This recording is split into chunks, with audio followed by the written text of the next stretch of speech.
प्रणाम आप सभी को। दोस्तों, मेरा नाम रोशन है। आज मैं आपके लिए लेकर आया हूँ कृष्णचंद्र की लिखी एक लघु कथा जिसका शीर्षक है ममता।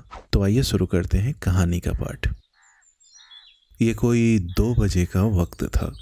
बादलों का एक हल्का सा गिलाफ चांद को छुपाए हुए थे। यकायक मेरी आंख खुल गई। क्या देखता हूँ कि साथ वाली चारपाई पर अम्मा सिसकियाँ ले रही हैं। क्यों अम्मी? मैंने घबरा कर आंखें मिलते मिलते पूछा। अम्मा ने सिसकियां और हिचकियों के दरमियान मेरे सवाल को गुस्से से दोहराते हुए कहा, शर्म नहीं आती? बाप को भी और बेटे को भी। इतने बड़े हो गए हो, कुछ खुदा का खौफ नहीं? आखिर हुआ क्या? मैंने जल्दी से बात काटकर पूछा। ये आधी रात के वक्त रोना कैसा? गर्मियों के दिन थे, हम सब बरामदे में सो रहे थे, मगर अब्बा अंदर सामने एक कमरे में सो रहे थे। उनकी तबीयत नासाज थी और उन्हें अक्सर गर्मियों में भी सर्दी लग जाने का अंदेशा लगा रहता था, इसलिए अमूमन वो अंदर ही सोया करते हैं। आखिर उनकी आंख भी खुल गई। वहीं बिस्तर पर से करवट बदल कर बोले, क्या बात है वहीद, तुम्हारी अम्मा क्यों रो रही है? मैं क्या बताऊं अब्बा, बस रो रही है। हाँ, और तुम्हें किस बात की फिक्र है? अम्मा की हिचकियां और तेज हो गई। पता नहीं मेरा लाल इस वक्त किस हालत में है। मेरा छोटा महमूद, और तुम यहाँ परे सो रहे हो। वहाँ उसका कौन है? न माँ, न भाई, न बहन, और तुम खर्राटे ले रहे हो आराम से, जैसे तुम्हें किसी बात की फिक्र ही नहीं। फिर सिसकते हुए उन्होंने कहा, मैंने अभी अभी अपने छोटे महमूद को ख्वाब में देखा है। वो एक मैले कुचैले बिस्तर में पड़ा बुखार से तप रहा था। उसका बदन तंदूर की तरह गर्म था। वो कराहते हुए अम्मा अम्मा कह रहा था। ये कहकर अम्मा जोर जोर से रोने लगी। अम्मा का छोटा महमूद और मेरा बड़ा भाई लाहौर बीए में तालीम पाता था। 3rd ईयर में है। मैं एफए का इम्तिहान देकर लाहौर से यहाँ मई के महीने ही में आ गया था, मगर महमूद को अभी लाहौर की तपती हुई फिजाओं में पूरा 1 महीना और गुजारना था। लेकिन अब जून का महीना भी गुजर गया था और महमूद अभी तक लाहौर से वापस न आया था। अम्मा बहुत परेशान थी और सच पूछिए तो हम सब बहुत परेशान थे। हमने उसे परसों एक तार भी दिया था और मुद्दतों के बाद अचानक महमूद का एक खत भी आया था। खत में लिखा था, मैं बीमार हूँ, मलेरिया का बुखार है, लेकिन अब टूट रहा है। चंद दिनों से यहाँ बहुत बारिश हो रही है। अगर लाहौर का ये हाल है तो इस्लामाबाद में क्या होगा? क्या कश्मीर आने का रास्ता खुल गया? जल्दी लिखिए कि किस रास्ते से आऊँ। क्या जम्मू बानिहाल रोड से आऊँ कि कोहाला ओडी सड़क से? कौन सा रास्ता बेहतर होगा? हमने सोच विचार के बाद एक तार और दे दिया था। वैसे बारिश बहुत हो रही थी और दोनों सड़कें खस्ता हाल में थी। फिर भी कोहाला ओडी रोड बानिहाल रोड से बेहतर हालत में थी, इसलिए यही मुनासिब समझा कि महमूद कोहाला रोड से ही आए। अब आधी रात के वक्त ये आफत आ पड़ी। अब्बा की नींद परेशान हो गई थी। वे चिढ़ते हुए बोले, तो इसका क्या किया जाए? और तुम्हें तो यूं ही दिल में ख्याल उठा करते हैं, भला इसका इलाज क्या? आखिर महमूद कोई बच्चा तो नहीं।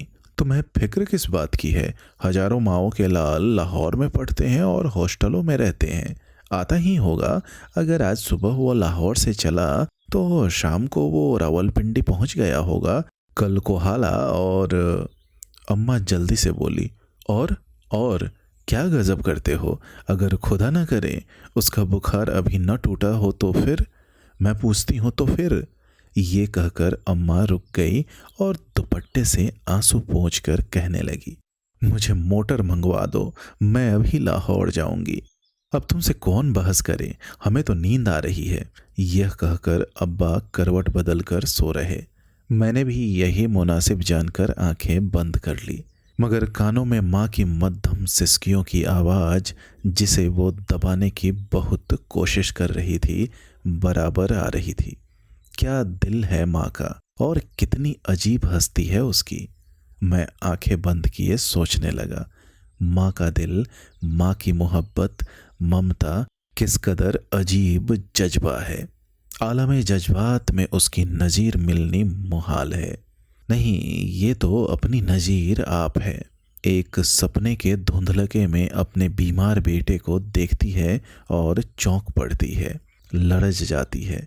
ममता, क्या इस जज्बे का एहसास महज जिस्मानी है, महज इसलिए कि बेटा माँ के गोश्त व पोस्त का एक टुकड़ा है?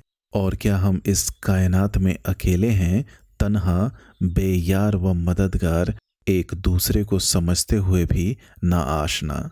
मगर मैं भी तो महमूद का भाई हूँ, मेरी रगों में भी वही खून दौड़ रहा है। हम दोनों एक दूसरे को चाहते हैं और अपनी ज़िंदगी के इन 20 सालों में सिर्फ 2 दफ़ा महमूद से जुदा हुआ हूँ, और वो भी निहायत कलील अरसों के लिए। फिर मैं क्यों इस कदर उसके लिए बेताब व बेकरार नहीं?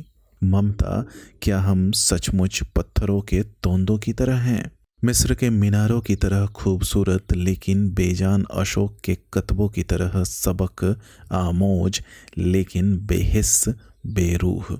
ममता, बुद्ध ने कहा था कि ये दुनिया धोखा है, शराब है, माया है, होगी, लेकिन यकीन नहीं पड़ता आखिर ये हसीन जज्बा कहाँ से आया। और कायनात के एक गोशे में सिसकती हुई अम्मा, क्या ये भी एक धोखा है? सच जानिए, यकीन नहीं पड़ता है। छोटा महमूद, मेरा नन्हा महमूद, मेरा लाल। अम्मी हल्की हिचकियों में भाई का नाम ले रही थी। कितनी मामूली सी बात थी। भाईजान अभी लाहौर ही में होंगे, मज़े में होंगे, सिनेमा देख रहे होंगे, या अगर लाहौर से चले आए हों तो रावलपिंडी में इस वक्त ख्वाब खरगोश में परे खर्राटे ले रहे होंगे। मलेरिया, क्या अजब मलेरिया का बुखार मुतल्लक ही न हो। मैं भाईजान के बहानों को खूब जानता हूँ। अम्मा भी जानती है, मगर फिर भी रो रही है। आखिर क्यों? ममता, शायद ये कोई रूहानी कराबत है। शायद इस दुनिया के वसीय सहरा में हम अकेले नहीं हैं। शायद हम महज पत्थरों के तोंदों की तरह नहीं हैं। शायद इस इंसानी मिट्टी में किसी अजली आग के शोलों की तरफ है। मसलन मुझे मोपांसा का अफसाना तने तन्हा याद आ गया, जिसमें उसने इस सदीद एहसास तन्हाई का रोना रोया है। आह बेचारा मोपासा, वो एक माहिर नफ्सियात था, और एक माहिर नफ्सियात की तरह वो कई बार नफ्सियाती वारदात का सही अंदाजा करने से कासिर रहा। उसके अफकार ने इसे कसरत को गलत रास्ते पर डाल दिया।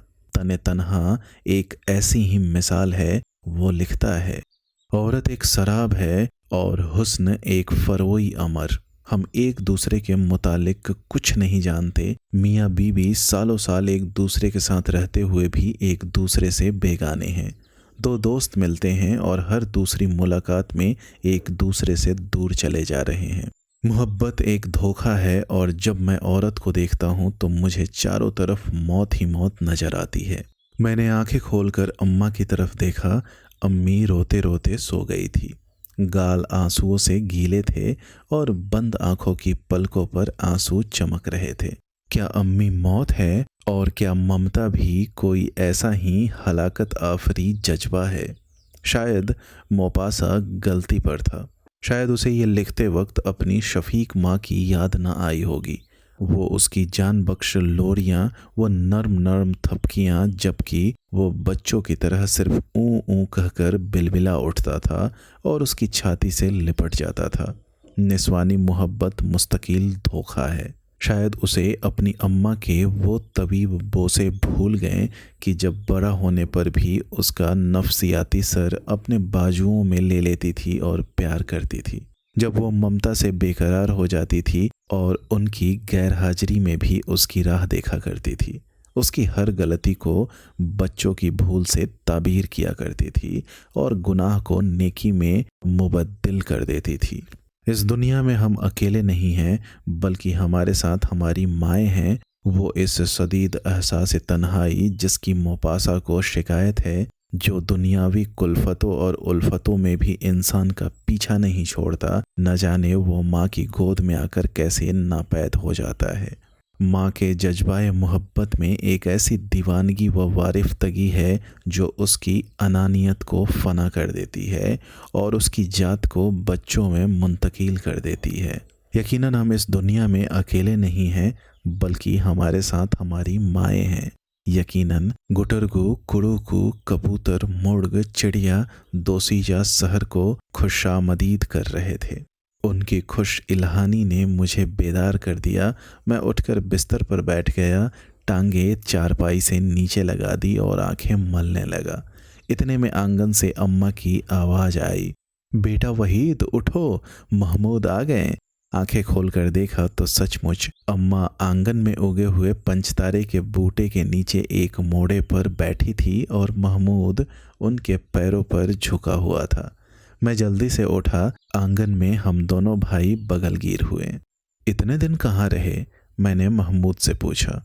महमूद ने शोक निगाहों से मेरी तरफ देखा और एक आंख मींच ली, फिर गर्दन मोड़कर पंचतारे के सुर्ख सुर्ख फूलों के गुच्छों को गौर से देखने लगा। कोई 7 रोज झड़ी रही। बेमौसम बारिश होने से सड़क बदतर हो गई थी और सुपरिटेंडेंट ट्रैफिक ने रास्ता बंद कर दिया था। उसने आहिस्ता से जवाब दिया और ये कहकर एक हाथ मेरे हाथ को पकड़कर जोर से हिलाने लगा। अम्मा कद्दू छिल रही थी और हम दोनों को देखती जाती थी। उनकी आंखें पूर्णम थी। आंसुओं के इन 2 समुद्रों में खुशियों की जलपड़ियां नाच रही थी। दोस्तों, उम्मीद करता हूँ यह कहानी आपको पसंद आई होगी। ऐसी ही ढेरों कहानियां सुनने के लिए आप हमसे जुड़े रहें। बहुत बहुत धन्यवाद।